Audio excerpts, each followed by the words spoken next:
Assalamualaikum warahmatullah. Bismillahirrahmanirrahim. Hello everyone, welcome back to our channel MNJ Cooking Studio. Cooking স্টুডিওর আজকের পর্বে তৈরি করে দেখাবো ভীষণ মজাদার ছানার পুডিং রেসিপি।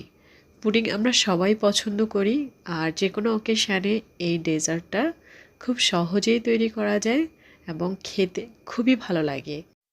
যারা মূলত মিষ্টি খেতে পছন্দ করেন তাদের মধ্যে 100% লোকই আমার মনে হয় যে পুডিংটা পছন্দ করেন, সেটা হোক নর্মাল ক্যারামেল পুডিং শুধুমাত্র দুধ ডিম দিয়ে অথবা এই ছানা দিয়ে তৈরি করা। তবে নর্মাল পুডিংটার চেয়ে ছানার এই পুডিংটা অসম্ভব টেস্টি, খুবই ভালো লাগে এই পুডিংটা। আর এটার পুষ্টিগুণও অনেক অনেক বেশি ইম্পর্ট্যান্ট আমাদের শরীরের জন্য। এখানে একই সাথে আমরা ডিম পাচ্ছি, দুধ পাচ্ছি, সাথে হচ্ছে ছানা। তো বন্ধুরা, আশা করছি আজকের এই রেসিপিটা ভালো লাগবে। ভালো লাগলে অবশ্যই চ্যানেলটিকে এখনও যারা সাবস্ক্রাইব করেননি প্লিজ সাবস্ক্রাইব করার অনুরোধ রইল। খুবই মজাদার মসৃণ এই ছানার পুডিংটা তৈরি করতে যা যা লাগছে চলুন উপকরণগুলো দেখে নেই। এখানে স্বাদ অনুযায়ী নিয়েছি চিনি এবং আগ থেকে জাল করে মোটামুটি একটু চিনি অ্যাড করে জাল করেছি এই মিল্কটা। দেন আমি 1 মাগ করেছি, এখানে প্রায় 2 কাপ হবে মেজারমেন্ট কাপে। 1 কাপ ছানা, আর হাফ কাপের চেয়ে একটু বেশি পরিমাণে হবে পাউডার মিল্ক, 4টা রেগুলার সাইজের ডিম, সামান্য পরিমাণে একটু লবণ।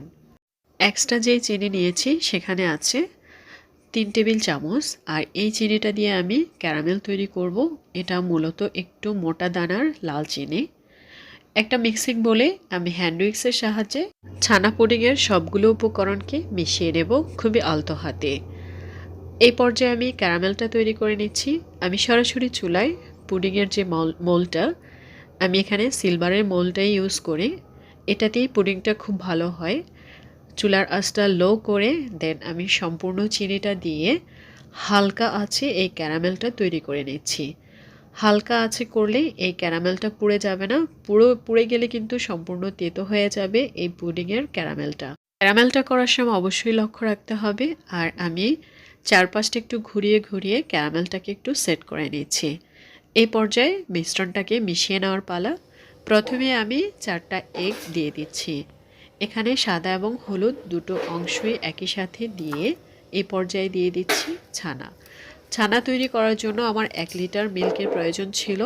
দেন আমি এখানে প্রায় 3 থেকে 4 টেবিল চামচ vinegar, white vinegar half cup পানির সাথে মিশিয়ে দেন প্রথমবার যখন মিল্কটা বলক এসেছে বা দুধটা বলক এসেছে তখনই চুলার আঁচটা কমিয়ে আমি সেই ভিনেগার মিশ্রণ পানিটাকে দিয়ে দেন ছানাটা কেটে নিয়েছি।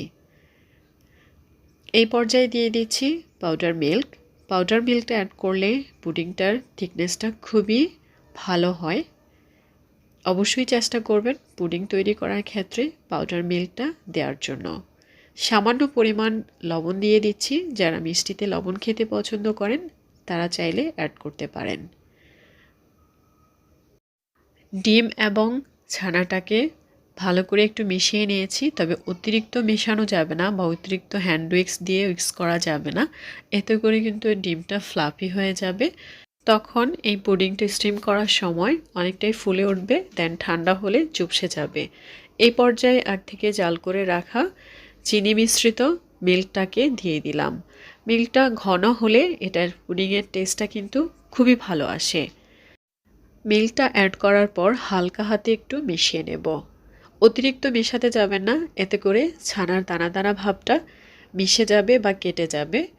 আর ছানার পুডিংয়ের ছানার দানা দানা ভাবটা থাকলেই কিন্তু বেশ ভালো লাগে।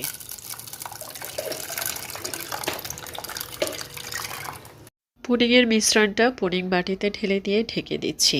দেন বড় সাইজের একটা হাঁড়িতে পানিটাকে ফুটিয়ে নিয়ে দেন একটা স্ট্যান্ডের উপর পুডিং বাটিটা বসিয়ে দিয়ে উপরে আরও একটা বড় ঢাকনা দিয়ে আমি 45 মিনিট স্টিম করে নিয়েছি। 45 মিনিট পর দেখতেই পাচ্ছেন খুবই সুন্দরভাবে এই পুডিংটা কিন্তু অলরেডি স্টিম করা কমপ্লিট বা তৈরি করা কমপ্লিট। এই পর্যায়ে ঢেকে দেব। ঢেকে দিয়ে হোল নাইট আমি এভাবেই রেখে দেব।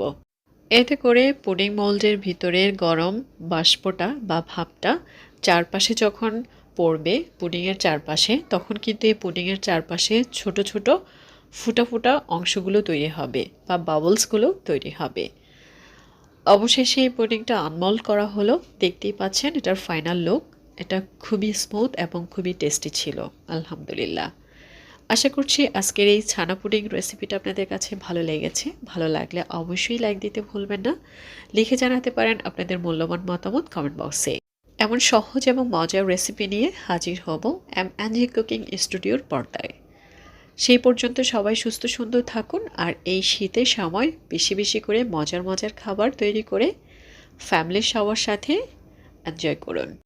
এই রেসিপির প্রত্যেকটা উপকরণের সঠিক পরিমাপ ডেসক্রিপশন বক্সে লেখা থাকবে, আপনারা প্লিজ চেক করতে ভুলবেন না।